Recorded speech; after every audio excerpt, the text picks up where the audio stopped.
Good morning and welcome to today's FS Club webinar on unlocking financial freedom, the revolutionary impact AI is having in supporting debt advice through video advice kiosks in prison. This morning we'll be discovering how, with the incorporation of ethical AI, Debt-Free Advice's innovative video advice kiosks are transforming the way inmates access crucial debt and financial support with the delivery of FCA-regulated information during video advice sessions. We are fortunate to be joined by Matt Johnfield, an accomplished leader in the not-for-profit sector, who has dedicated over 15 years to driving transformative change and growth in youth, education, employment, and financial advice. Matt is currently the Managing Director of Debt-Free Advice, an organisation that offers free comprehensive support to clients grappling with financial challenges. Matt navigated the service through the pandemic and cost of living crisis, rapidly adapting to an ever-changing world and expanding the service into a £7.5 million per year operation, with over 50 locations, and a team of 180 staff.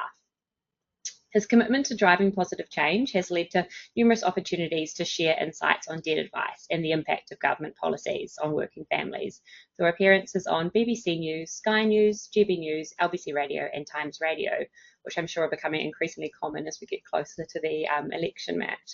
And we're also fortunate to be joined by Jolyon Parsons, co-founder and strategic director at SIPTEX.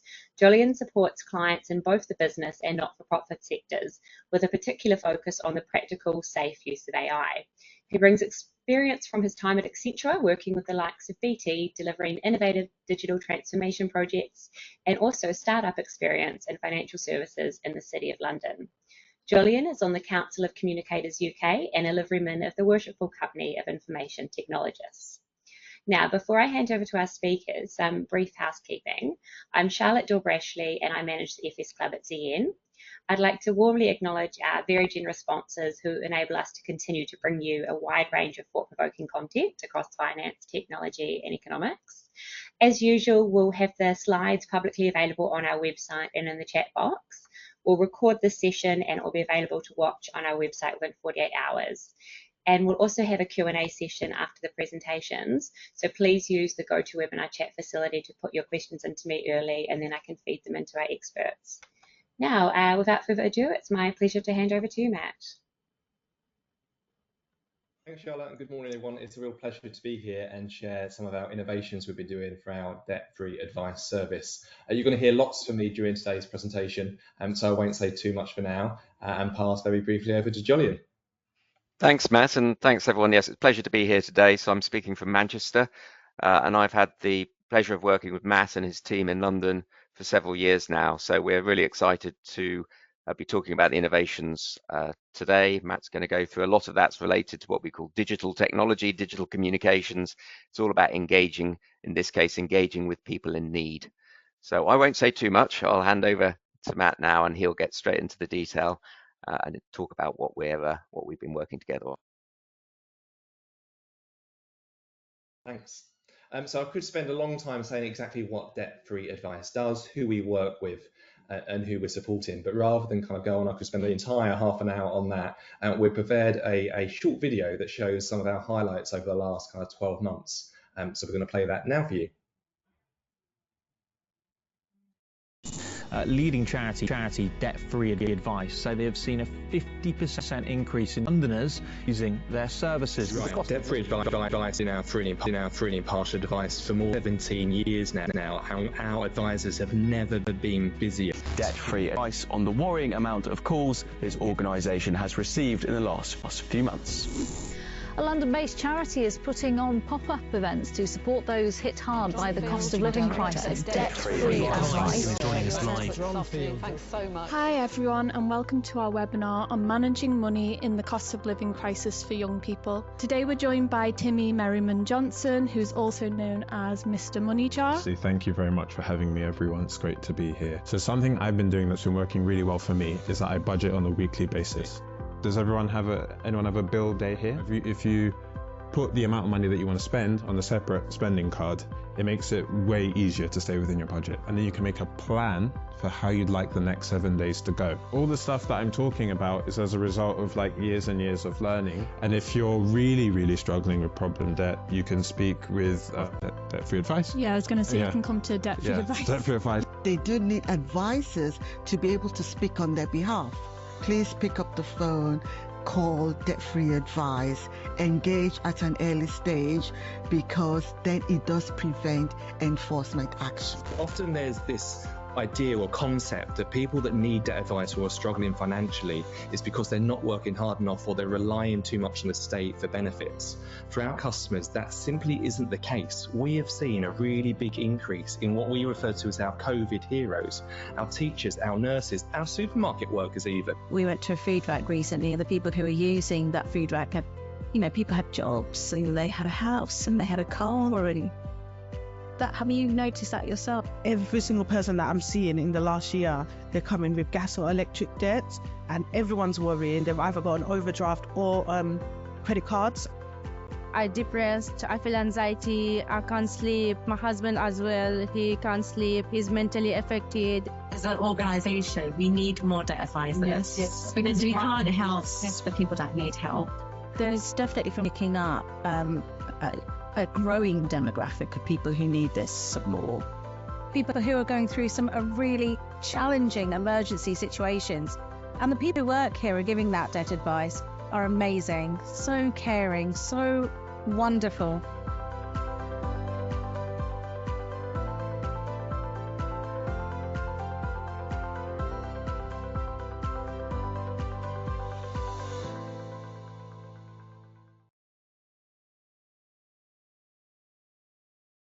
Cool. So hopefully that was a bit better than me attempting to explain all of that in probably about 30 minutes. I've got some slides which I'm going to attempt to share as we speak through what we're doing more recently. So as the video kind of alluded to, Debt-Free Advice is a partnership of charities, 16 charities, including 11 local citizens advice bureaus across London, and we're funded by the Money and Pension Service, support just under 14,000 people a year with free and impartial advice. We're also supported by the Mayor of London. Now, this partnership's been going for almost 20 years, 19 years this year, and during that time we've been funded to help people face to face, so people that wouldn't typically benefit from self-help online or national call centres like Step Change and National Debt Line as well. And that's because our customers typically have a number of creditors that are pursuing them for payments and often have other barriers such as mental health issues. They might speak English as a second or third language, and they might be juggling multiple jobs as well. So that's why our face-to-face offer, which has been around all of that time, has been delivered from about 30 face-to-face advice centres at those partner locations. And on average, it takes us about 10.5 hours to talk someone end to end through their debt and money worries. And we can go all the way from providing that one-off advice to also negotiating with creditors on behalf of the clients directly where they don't have the confidence to do that.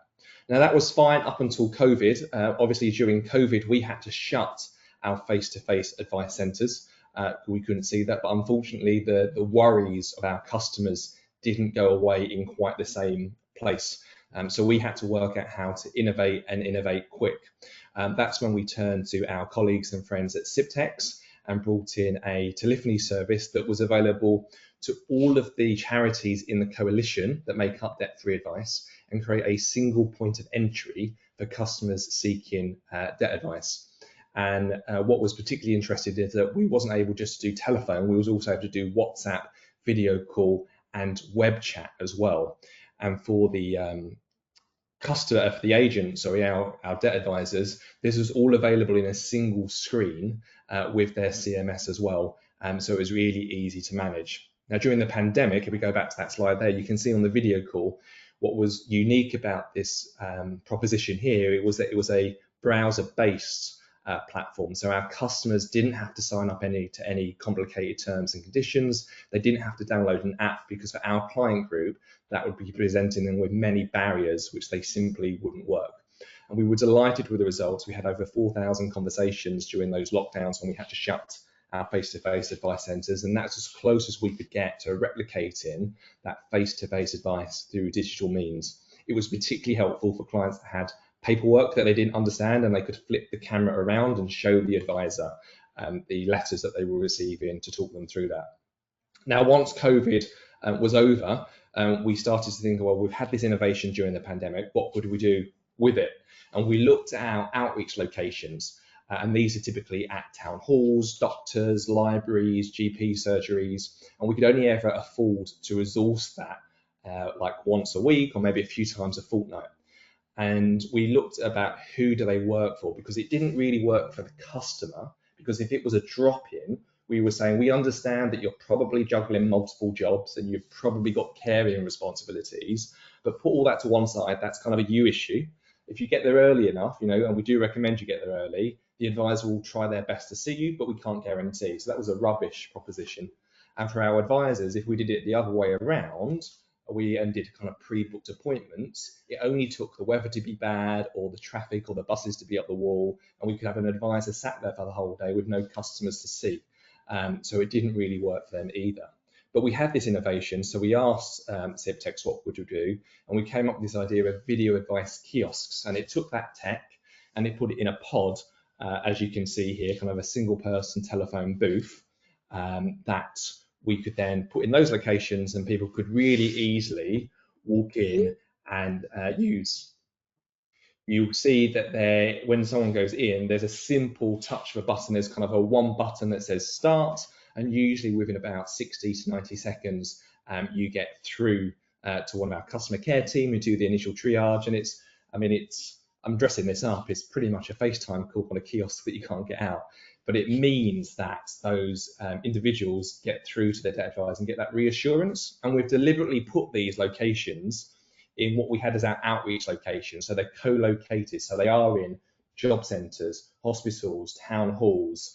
And by doing that, what that means is a customer only has to tell their story once. So if they're going in and receiving employment support, they speak to their job coach about their money worries. And rather than saying, here's a leaflet, phone debt-free advice, or go and pop down and see them, what they're saying is, we've got this kiosk here, let's do this journey together. Literally kind of hold their hand, hit the start button together and say, hey, I'm here with Matt. Matt's just told me this, and I'll leave you guys to for it. And these locations that we've been in, I've got a few examples of where we are. So here's an example of it in Streatham Library. So it's in the corner of the library, because they have lots of different activities and courses that go on there. And because it's soundproofed, it can be discreetly located in a library. Here's one that's not in a soundproof booth, it's just on a table. So we've partnered with Ingeus here. They've got one of the 2 large contracts for the DWP's Restart Scheme for people re-entering the workplace. So if they're having their weekly appointments with their job coach, they can go in, and here's a local MP kind of testing it out and speaking to Peter there, one of our advisors. In Stratford, we've also got it in the local job centre for the same thing. And more recently, kind of the last kind of 6 weeks or so, perhaps the most exciting example of this is we've put one inside Brixton Prison, which is just fantastic. Because years and years ago, we had lots of examples of this going in prisons. But obviously, with the pandemic and everything else, they're not able to take their laptops in. They're not able to do anything like that. So it was really kind of pointless of sending advisors in.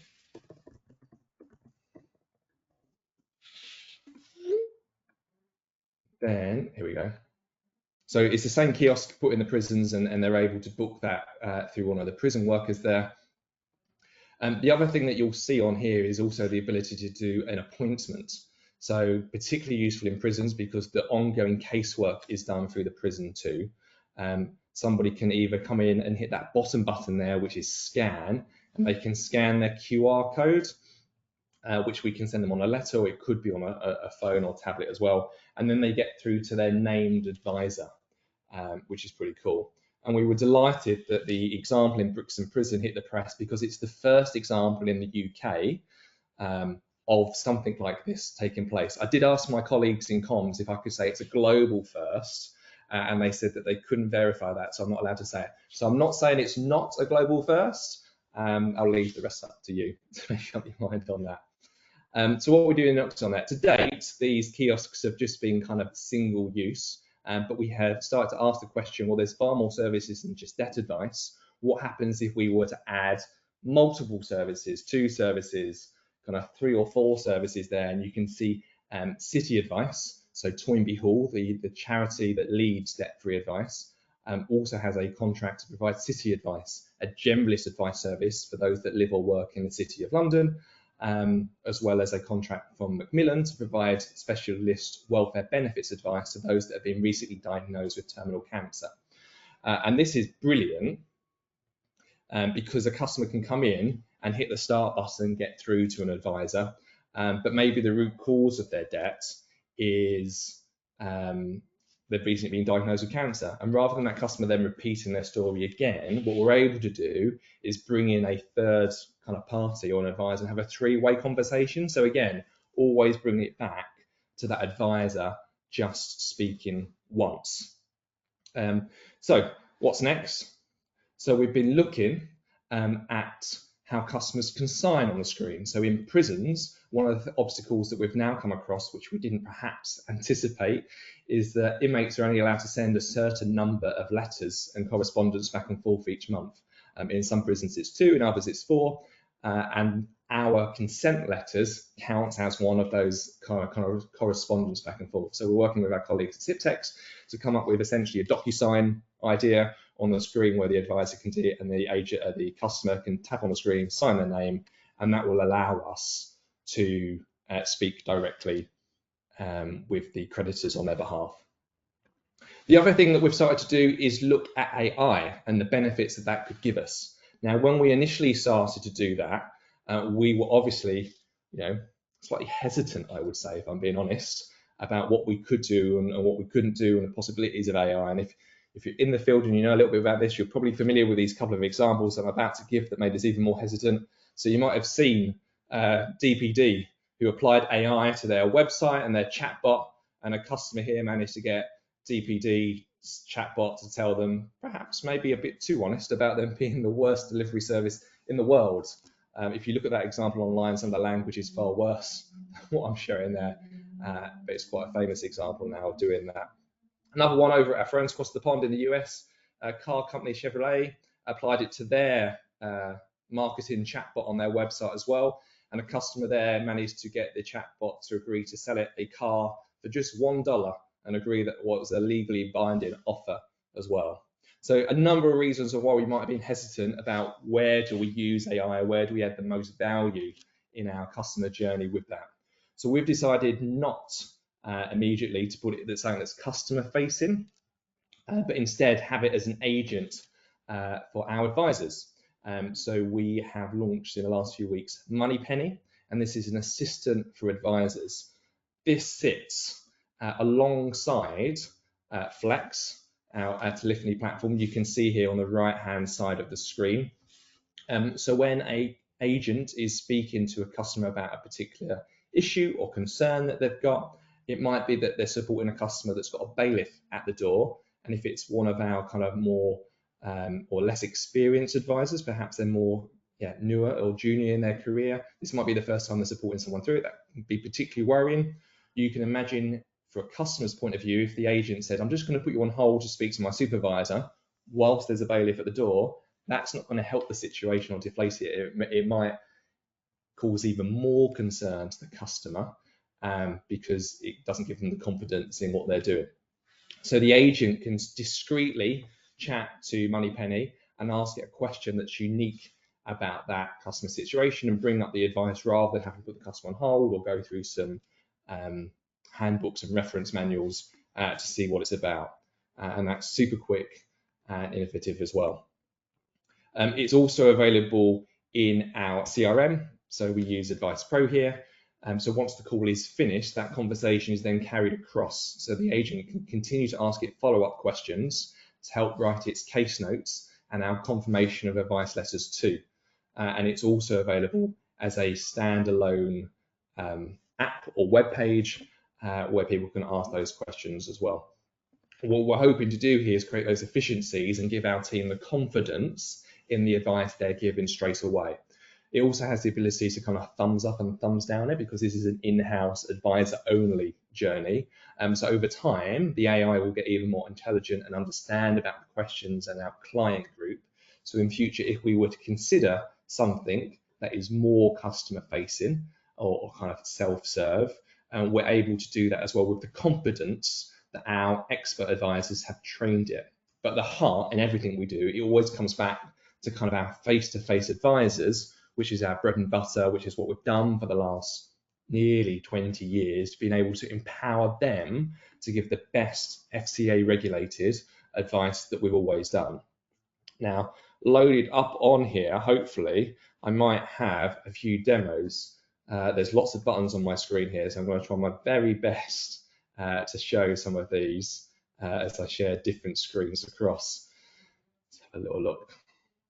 So hopefully, if I share the next one there, so you can see Moneypenny here. This is the standalone AI app. So if anyone's used kind of ChatGPT or Gemini on Google, it works very much in a similar way, where I can ask it a discrete question. So what is a DRO, so a debt relief order? And then pretty much instantly it will come back and tell me what that DRO is, maybe. Always get nervous when there's a live tech demo. What can this do for my customer?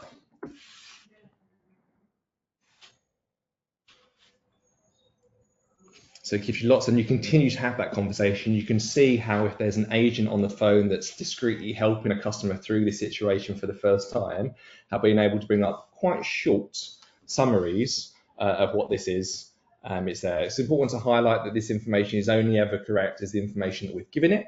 And as regulation and things update, it's important for our team to update its knowledge.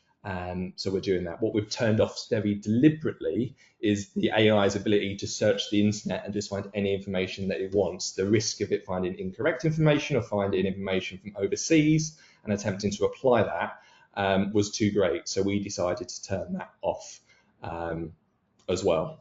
I've also got one of the kiosks here, which you can see, which is a standalone. So it is just an iPad, and hopefully you can see the two buttons. We can apply different branding to it. And I think I'll pause there and maybe invite Jolyon to share any thoughts on the, kind of the work that his team at Siptex, who are kind of the brains behind all of this tech and making what was originally very simple mock-ups that we drew in PowerPoint into actual tech that our advisors can use, and how the team went about that. Thank you, Matt, and thank you for taking the time to go through the detail there. I think, yes, there's sort of a couple of points there. Is clearly with lockdown, we were forced to be innovative. And I think what was proven there was video and WhatsApp, or WhatsApp more recently, but video was sort of waiting in the wings. And obviously with the use of FaceTime and people at home doing family video calls, video sort of became mainstream. So it's only logical that the contact centre, your advisors, could have access to video as just another channel.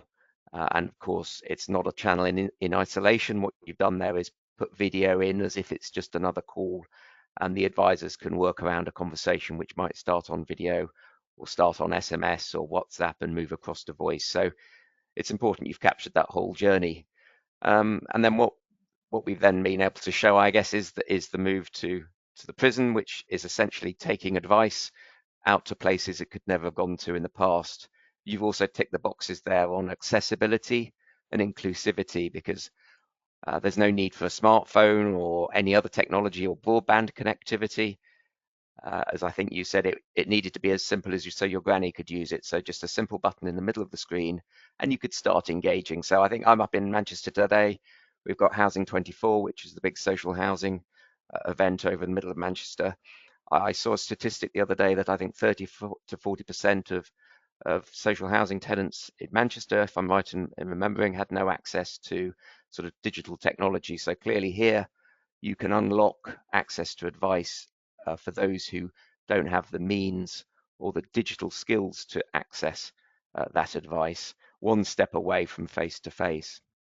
And as you've then shown, the natural extension of that is AI. AI is a big subject. You've got the examples there of chatbots, which may be released too early, but we are now seeing that AI, although it has lots of different can manifest itself in lots of different ways. What you're showing there is how AI can start with humans in the loop, start that journey to enhance productivity. Ultimately, it's about productivity. It's about getting to the right answers quickly. The human in the loop bit means that maybe, as you say, you can get new advisors up and running quickly, shorten the training time, and they can focus more on the empathy and the giving advice rather than necessarily worrying about the information and where those regulations. In the case of housing, clearly there's lots of complicated tenancy rules, but if you can get to that right advice quickly, then that can help focus on doing what the advisors are best doing, which is dealing with the individuals, dealing with those in need. You made the point there that the information it's accessing is private information, so it's not going out to the internet. So we're minimizing in those early days the journey of, as I say, human in the loop, and minimizing the chances of it coming back with a wrong answer. And indeed, the agent can judge the answer so that if it's not necessarily what they're happy with, then because we've got the ability with human in the loop, obviously the agent can I guess decide what they're actually going to speak back to the customer in those first examples.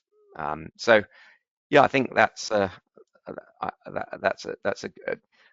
summary for me. I'll say I'm off to the housing event later today, but yeah, really appreciate that, Matt, and I'll come back to you. Thanks, Jolyon. I'm going to try sharing my screen now, because what we've managed to do, and I was attempting to time this perfectly. So one of my colleagues, Kate, is actually in one of our booths now. It's always like, you always get really, really nervous when you do tech demos. So hopefully live for one of our booths is Kate. Now, Kate has managed the rollout of all the video advice kiosks, including the one in prison. And hopefully if I turn up all the volumes, you'll be able to hear Kate as well. Hi, Kate. Thanks for joining us. Hi, everyone. Can you hear Kate all right? I'm looking for Jolyon if you can hear Kate. Yes, you can. Great. Kate, so you've been installing all of these booths. What has the reaction been from like our colleagues, especially over in Brixton Prison, in the UK's first prison video advice kiosk? It's just amazing. People are finally being able to access the service. A lot of these guys, particularly in Brixton, they do have access to a phone with a limited number of lists they can call, but they're not able to reach a service like ours on there, and they can't press 1 for something or press 2 for something else. So they're unable to take part in this and actually get the help they need. And most of the guys in prison, the reoffending rate is 41%, which is just incredibly high. And most of that is related to debt. So being able to access this and have this in the prison has become incredibly helpful. We've gotten overwhelming support from governors, from people in the prisons, and staff are using it too in the prisons as well to access it. So the support for it has been absolutely amazing. Wow, and staff using it too. That's really concerning. How are they fitting it around their work schedules? How does that look for them? So staff are using it on lunch hours, before work, after work, or on the weekends, whenever they're there and they're doing shift work. So if the prisoners aren't in there, the prisoners at Brixton, for example, use it from Monday to Thursday, but not during lunch or after 4 p.m. So they'll use it on the lunchtime, after 4 p.m. or on the weekends, or when they're finished their shift, they'll go in and they'll use it. Another one of the prisons that we're working with have told me that they know of at least 2 members of staff who are living in their car while working full time for them. And they have been the first ones to say, we need access to this, we need this kind of help be brought in. Amazing. And so we're in Brixton at the moment. What prisons are we going to next? So we're in Brixton. Highdown is being installed today. The booth is there and the kiosk is going in today. Feltham Prison it's going in, which is a young offender, and it's HMP Feltham YOI, which is young offenders. And then we'll likely also be going into Thames side as well, which is a Serco prison. And then my problem is that more and more prisons want it, and I only have so many to go around. So more want it, and they want to take part in it because they keep hearing how good it is from the other members at Brixton or at Highdown, and they're so excited about this service and be able to finally have something that's accessible and really useful and helpful versus maybe a debt advisor that can come in once a month to help 1,200 men in a prison. Wow. Really excited for the work we're doing there. And then thinking of where we're going next. So prisons is one use case. In the video that we showed at the beginning of today's presentation, we spoke about kind of our COVID heroes, in particular those that work for the NHS. We're going into hospitals next as well, right? Yeah, really excited about that. So working with guys in St. Thomas Trust and working with them to get it into hospitals, so we're putting 5 booths up at their 5 primary hospitals for staff to access it, so they can access our service, they can access the advice, and they're really excited for it. We're excited for it, and that project has just launched yesterday. They've just sort of started launching, and we're going in to start doing these this summer to be moving the booths over there. Brilliant. Thank you so much, Kate. Just very quickly for those kind of watching, what you'll see here is the virtual background that's been applied. So that's kind of a central admin thing. We're very aware that a number of our colleagues work remotely or work from home, particularly in lockdown. So being able to apply a professional background despite where people are at home was quite important for us during that rollout. And you can see the quality of the camera that's available from that kiosk. So if Kate and I did it halfway through, I was able to make the screen bigger. If Kate was to hold up some documentation, I can then take a screenshot as the advisor. There you go. And then be able to analyze the stuff that's going. Kate, thank you so much for joining. Really appreciate you taking the time out. See you later. Have a good day. So hopefully that's kind of a whistle-stop tour of some of the work that we've done there. I'm really delighted Kate could join us. And with that, I'll pass back to Charlotte. Thank you very much, Matt and Jodie, and that's such a fantastic service and a very impressive tech display. I don't think I've seen one work as well remotely like that, and I love the Money Penny name. We have quite a few questions. I mean, I know that a lot of people do get, it's quite a courageous thing to come forward and ask for support. And a lot of people do feel, they might feel ashamed or intimidated. And I think having even the video as well as the AI is a big, it removes a lot of barriers for people, which is fantastic. You did mention, Matt, about the 41% reoffending rate across the prison estate. Sam asked if that is across the whole prison estate or just in Brixton. That's a national figure. The reoffending rate is 41%. Brixton is ever so slightly better, but by like 1 or 2 percentage points. Yeah, it's really worrying that stat. Yeah, I have a degree in criminology from New Zealand, but it's very similar in New Zealand, Australia, US, Canada, and a lot of, obviously, as well as lacking the debt is because they're lacking a lot of numerical literacy and literacy as well in general. So it must be incredibly difficult if you're in debt and then you're obviously not earning a salary to repay that. Which leads me to Nicholas's question. He's wanting to hear more about how the debt difficulties impact reoffending rates, especially about the worrying news recently that prisons are running out of places for offenders. Yeah, and it's a really good question. And one of the main reasons that we wanted to go in and do this work in prisons was around the self-harm rates. So self-harm rates are alarmingly high across all UK prisons, and the number one reason for that self-harm is debt and money worries. So we really wanted to kind of go in there and make a difference. As I kind of mentioned in that presentation, historically we had attempted to do that, but because the advisors were unable to take in their laptops or their notepads or even pens and paper in some instances, what they were actually able to achieve was so limited. And we've got, these are government grants and contracts that we're running. We've got KPIs to achieve, so it wasn't worth it. So we're really hoping to reduce the self-harm rate. In terms of employment opportunities, one of the things that we're particularly excited by, and this is kind of like, well, it's not top secret, but we haven't been able to work a way to do it. In Highdown in Sutton, they've got quite a large college campus on the estate as well. And the governor is really up for this because there is nothing to stop us, in theory, delivering a level 3 and level 4 qualification in debt advice. And that prison had a number of employers on the site before COVID, one of them being a call centre, which has since shut down, but the call centre is still there.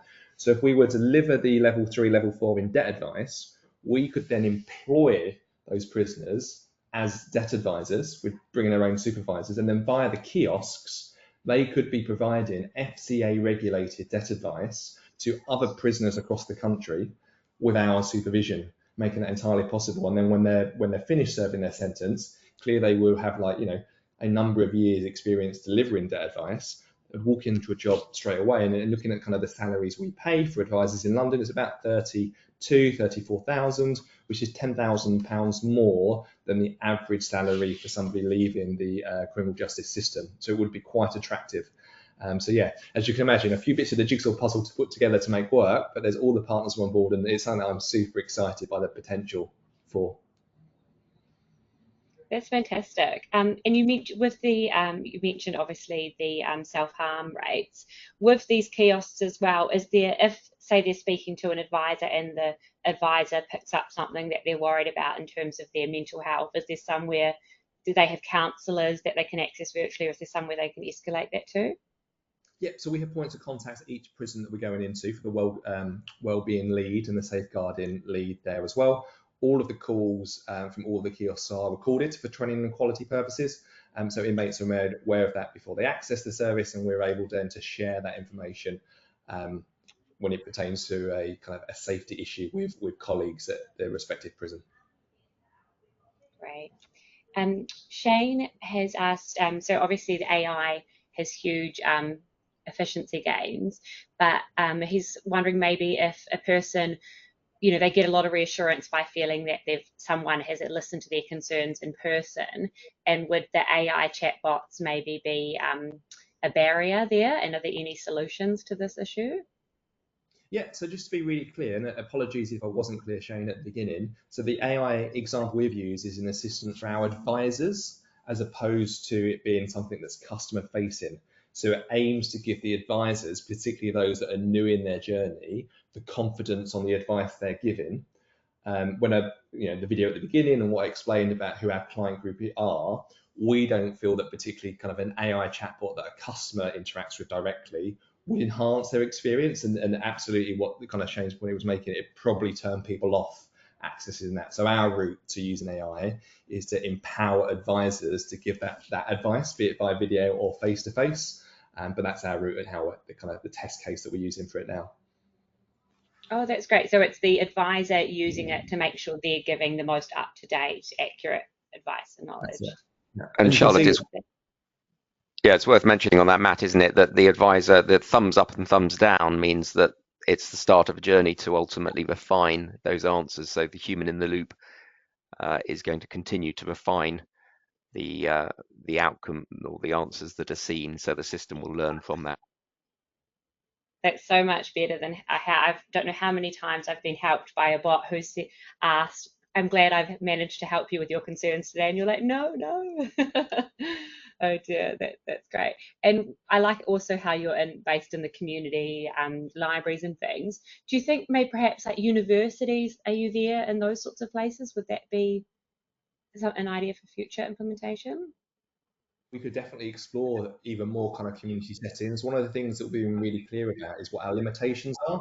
So as I said, mentioned, we're funded to support just under 14,000 people a year with free and impartial advice. So our target demographics has always been those that are kind of the most expensive to engage, because they lack the confidence and they need the most kind of hand holding. So that's why we've gone into kind of job centres, libraries, hospitals now as well, prisons, because that's the hardest to engage. We've not taken the approach of kind of the high footfall areas like the Westfield shopping centres, and perhaps university campuses would be great, but we at the moment don't have the capacity if we were to get high footfall from people that feel encouraged to reach out.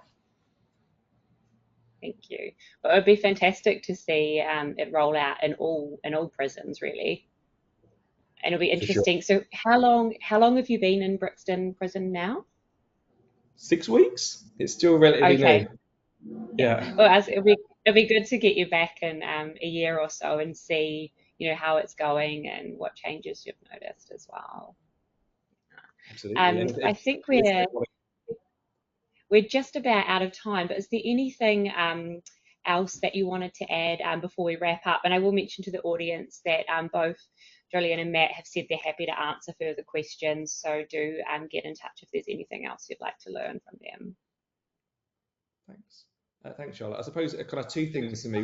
One's an offer and one's an ask, if that's okay. So an offer first, yeah, it's always best to start. Our main office is at Toynbee Hall, which has been our home since 1884, just across from Liverpool Street. where you can meet some of our debt advisors and see one of our booths kind of in action. If anybody's watching this and wants to come and see us and speak to some debt advisors, the offer is there. Please get in touch and come and see us in person. That would be great. And in return, my ask back. We know from the research that we do every year that people are more likely to speak to their pet than their partner or loved one about a money worry that they have. Our advisors have got lots of tools in their toolkit, but they have more tools in their toolkit if someone reaches earlier.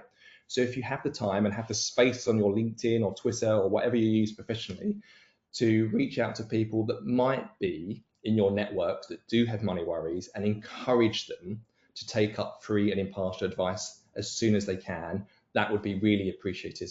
Thank you. Thank you. Just quickly from me, been really excited and privileged to be supporting Matt and the team in Toynbee Hall. I learned the other day that obviously Matt's showing off some innovation here, but is it right, Matt, that you had the first, Marconi did his first live broadcast from Toynbee Hall as well? So another innovation, I think 100 or so years ago, wasn't it? That's right, yeah. The first public demonstration of a wireless broadcast was in the lecture hall downstairs. This building is full of history. So if you are about near Liverpool Street, please do come down and see us. We'll be delighted to give you a tour around.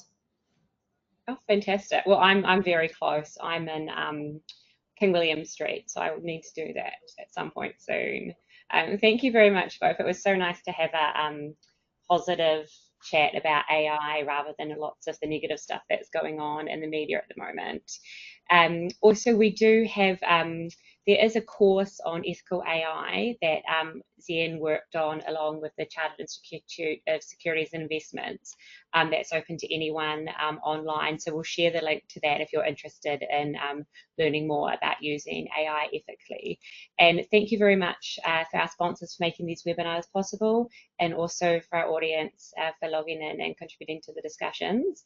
We've got lots more events coming up over the next few weeks, so do have a look at our website and register for those. We do have, speaking of the theme on literacy and numerical literacy, we've got a walking tour tonight on the literary history of the City of London, which will be fun. And then on Wednesday, tomorrow, we've got the importance of maths literacy, which also combines very well with this one. So thank you very much, everyone, and have a great day. Goodbye.